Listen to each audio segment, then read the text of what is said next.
Hi guys, this is Crossy and welcome to Eclipse Gaming TV, and that was a little bit stressful trying to get back in time for a 7 PM UK game, but we've managed to make it happen, and that is all good. So main reason for jumping on this game is it was recommended to me by CSGO Female Ranking, who are well worth checking out, at female_CS, who have got a collection of the top ranked Europe, worldwide, and sort of North American teams put together in a spreadsheet, and then with that is a spreadsheet of the teams as they compete in various ESEA competitions and that sort of thing. And there's 5 games today, 7 games tomorrow available to watch. This one was suggested to me as Arcane Wave are the 4th ranked team in the list at the moment in Europe, so definitely well worth checking out and seeing how they get on here. So the map is Nuke. Interesting one, Nuke. The standard tactic of throw smokes outside, drop down secret is well known, but we'll see if we get a little more variety in that as we need to retake A straight away. Player dropping out of Nest, doing some good work already. Colin may be able to come in from Hut, does find 1 player. But with 3 players left to find as they stick the defuse, Polly gets 2 as well. So good work trying to defend. That's going to be a nice 800 bucks in the account and some frags to put to that tally as well. So that's useful. They can force up here second round if they want to. May just go for the save. Will allow them to bring AKs into the 3rd round. So even if they lose this, you would expect Quest won't upgrade their weapons that much. It should give Arcane Wave the chance to win out that 3rd. All going to plan anyway. Apologies if I have a few performance-related issues. I'm trying to sort them out. Last time I streamed CSGO, I had a few problems since the last update. There have just been issues in general about getting this thing to run and allowing third-party programs and that sort of thing to even be able to stream. So still some things I'm trying to iron out.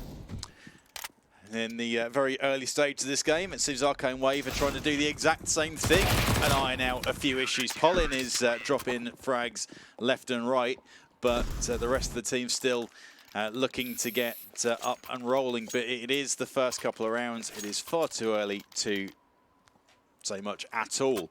I mean, we've got a full AK spend up against the M4 is the only one that is really standing toe-to-toe. The rest of the SMGs and the FAMAS from the scrub buy that you get after winning the first round CT side are all outgunned against these AKs, which are one-shot headshot. See the wall of smokes outside, which is perfectly executed by Arcane Wave. I'll be pleased to see that dialed in to begin with. See, Fost, all he can do is spam through, waiting for the sound cues of the footsteps, and he's doing some good splash damage, which may be useful later on during this round, but for the time being, no frags. Okay, we'll try and work. As you can make this play wrap back. Wiki, what a shot that is. Good AK control. Finding the face, and Yulka doing some good work in the entry into A main. In comes the push. Auto stop going to do what he can. Let's create as much havoc towards the back of side. Gets 1, but instantly traded out by Angie. 3v2 in favour of Arcane Wave. Colin finds another. Instantly refragged by Nyx. Who's in danger against the AK. Got an AK of their own. And does bring it to 1v1. Captain's innings then from Angie. Got the bomb plant.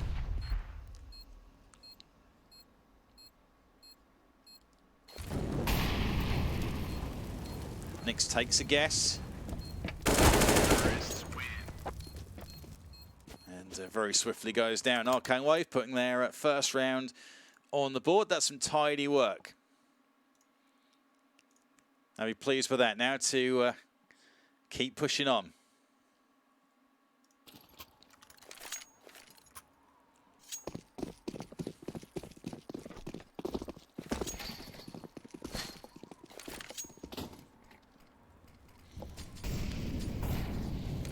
As standard, I will try and keep it as professional as possible, but with these games that I do stream will have a slight preference towards the female team, of course.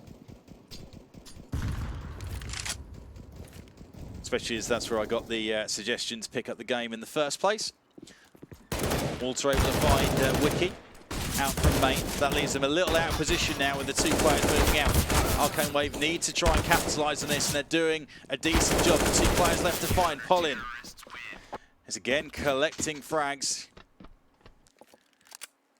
Looking to be the first to rack up double figures on the server. But as they always say, the political answer, you would rather have the round win in that situation.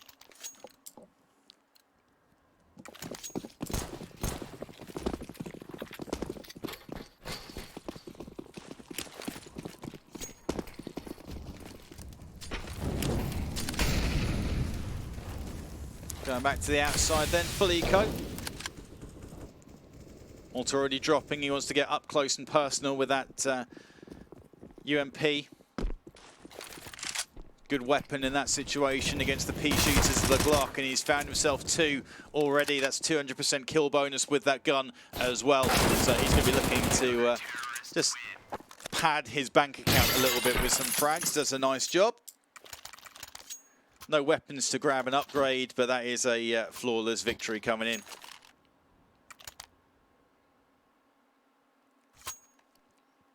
Quest open themselves up to an early lead. 4-1, CT side.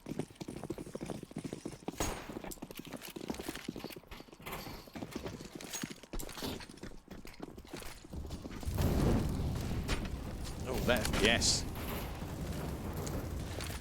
Note to self, definitely sort these FPS issues I have streaming Counter-Strike. Definitely not ideal.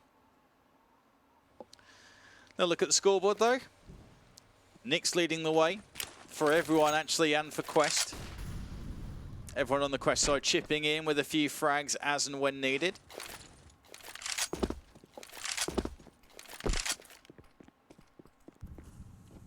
You see financially Arcane Wave fully committed to this round.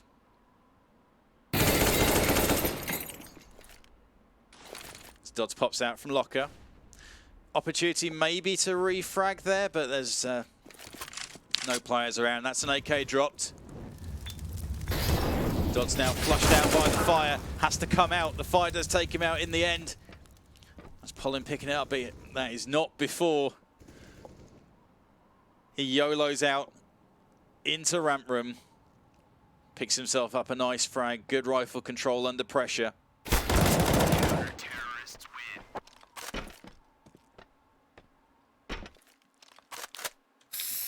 Nick's working well. I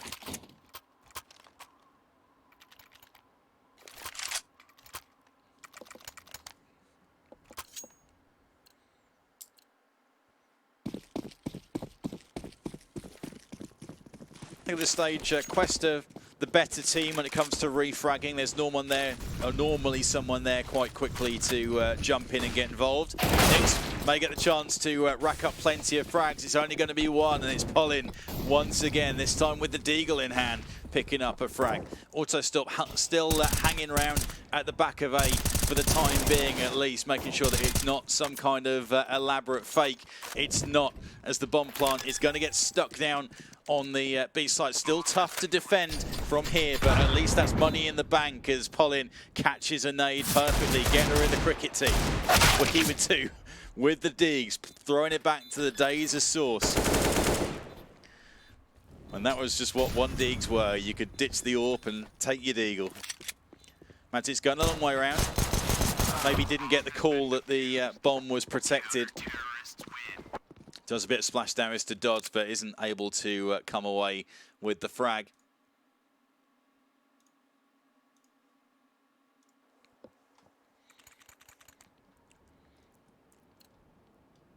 This is tough going. Max loss bonus for Arcane Wave.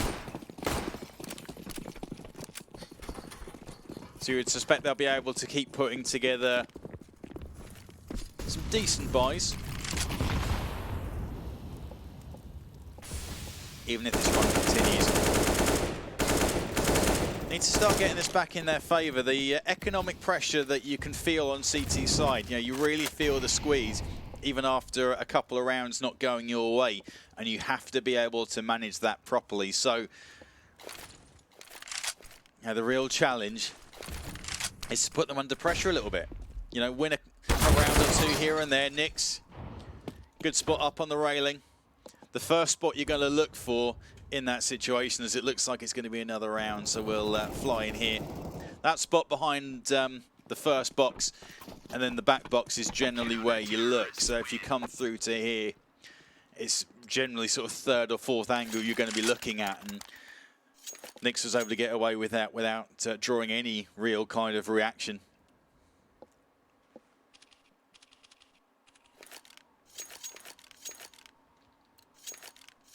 7-1, they'll all go in the direction of CT side.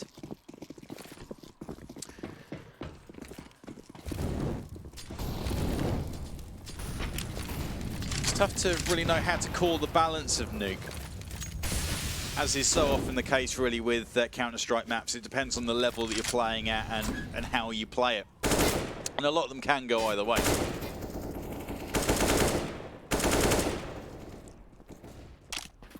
Walter basically doing his aim warm-ups. Just straight into player to player. No real pressure on him. No one looking in his direction. Had a teammate causing all havoc from behind. And that was another easy cleanup. Pause comes in, a little chance to talk it over. But yeah, Nuke's an odd one, as there are areas where you are able on T side to work quite well. The smokes outside towards back steps are still tricky to negotiate. There are ways you can get around it. You can throw Molotovs in to break up the areas of the smoke and spam through and that kind of thing. You can counter against it to a point, but it's largely quite effective. In the upper site, flashes through the skylight can completely blind the whole bomb site, which makes it a little tough potentially if you're playing in there, if the flashes come in and if the Ts that are entering from Hut and from Squeaky can do the job, and you aren't able to get your utility in there to slow them down. Ramp room is often given up. You don't put too much pressure really into ramp room more often than not. Some teams just leave it open for the sake of having another guy under ladder or watching outside. So you can get ramp room control and get yourself down into the B site. Lots of areas where you can work on T side, but for the same token, one flash through the skylight can cause problems in the upper site. The same can be said for the retake. Both sites can be retaken on CT side with that relative ease as long as you play it right. So the auto stop comes out. Madzik's left second best in the spray down, where the two players are pretty much stranded, nowhere for them to go. There's a 9-1 lead that's being opened up here.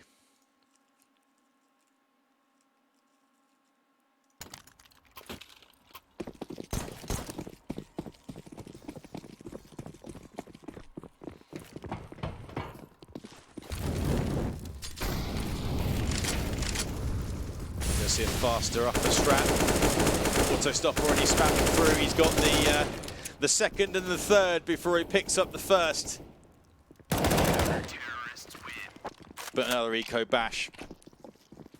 And 10-1. This is a very convincing looking score for Quest.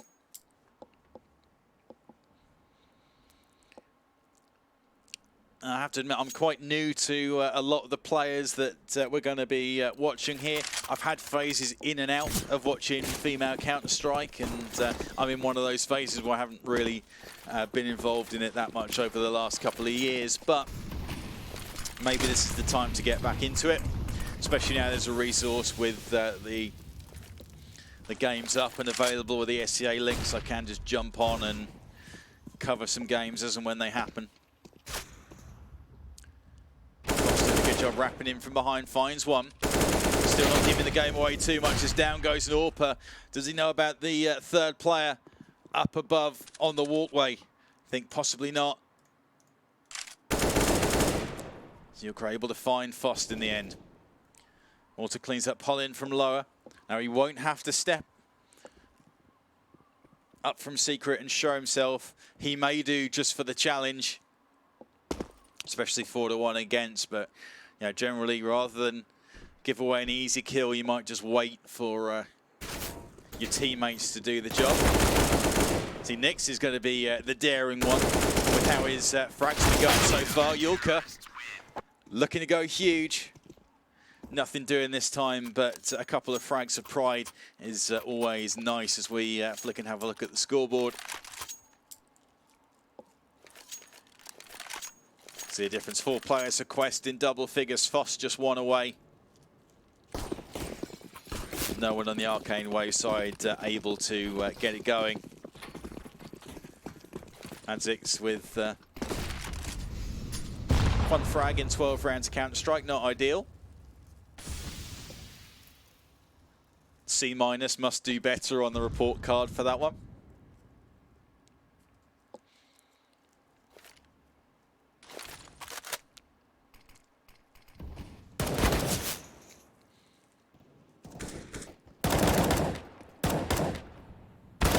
Going down second best on pick. See Nix just spamming through the smoke.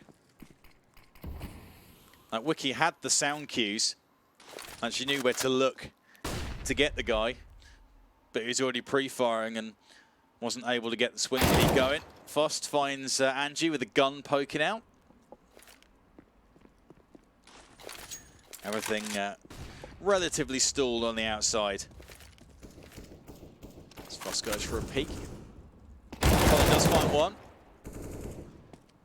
Foster grabs Madzix from the outside. Pollen with another. That's double figures, I think. First player in double figures on the Arcane Wave side to do it. 12-1 though to Quest. It's going to be another scrub by for Arcane Wave.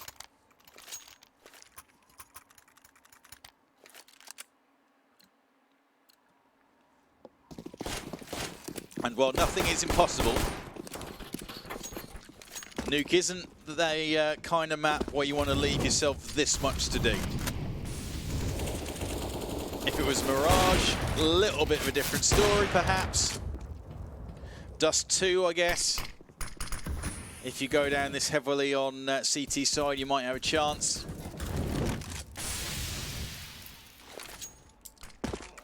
But what looked like a good potential situation with an entry. They've just slowed up. They've not been able to convert this into anything worthwhile.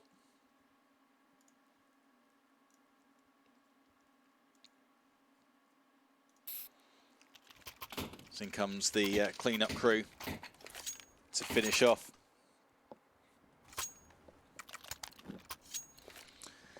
Out of interest, there is another game at 8:30, which I wasn't planning on covering, to be honest. But if this one finishes as quickly as it looks like it might,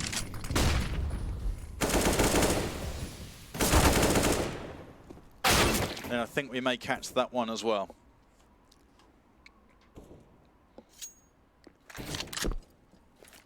So pretty much charging in the door, sitting at my desk, firing up Counter-Strike. It's nice just to get a breather and grab a coffee and that, but maybe we'll be able to see that second game as well. Auto stop, picks Wiki's pocket. Nabbed a purse. That's a little unfortunate. And if they didn't need any more money, Dodd's in the locker. Just sitting and waiting for the angle, the advantage that you have when you've got numbers in your favour. Madzix looking to add to that 1 frag. Plays that well on Dodds. Good bit of individual brilliance.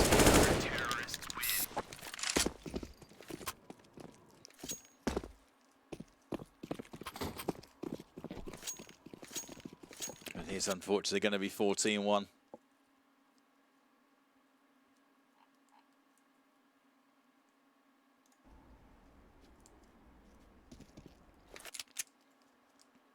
Straight into the second half, no messing around. Quest may be tempted to go as a 5 somewhere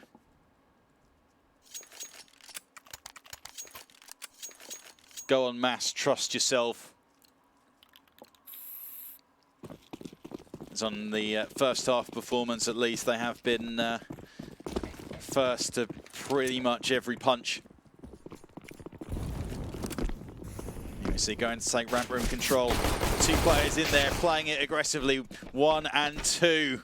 They set up the crossfire, but it does nothing as Magic's tapping away. Needs to find that frag and does on Walter inside the hut. That's another frag from the back of Vents as Angie goes down. 2 Dodds. Bomb plant from Auto Stop. He's going to sit and wait. Wiki would be wise to wait for assistance. Doesn't wait for assistance and goes down. But the plant to Auto Stop. Uses the old burst fire. As there to finish off 15-1. Draw guaranteed.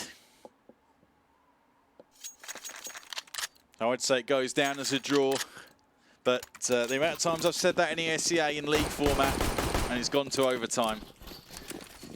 So I think I'll read the league rules before I say too much.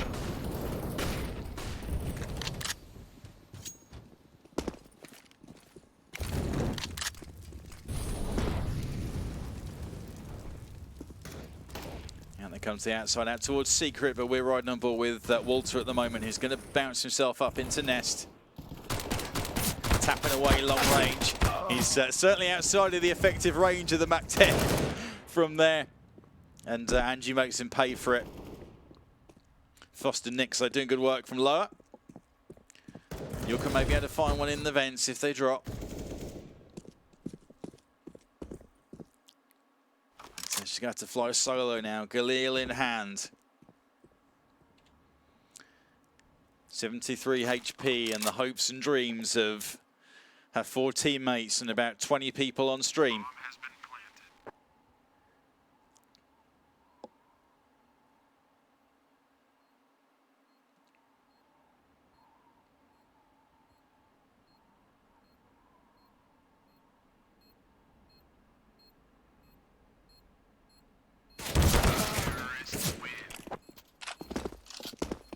That was all she wrote on that one.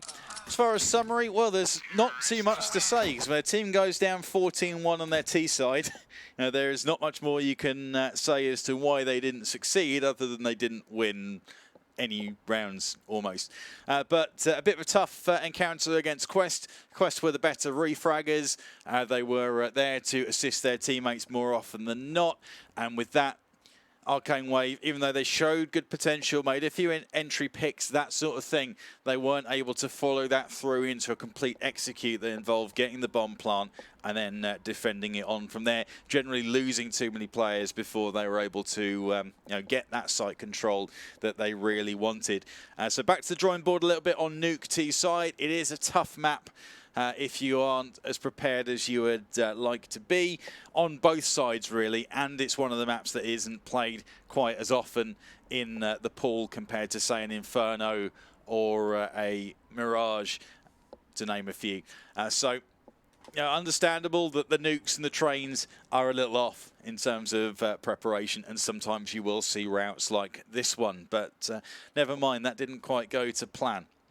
There is another game later on at 8:30 UK time, or at 7:30. No, hang on.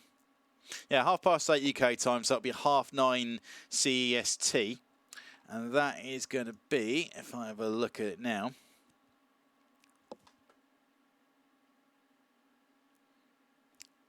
XPG Invicta.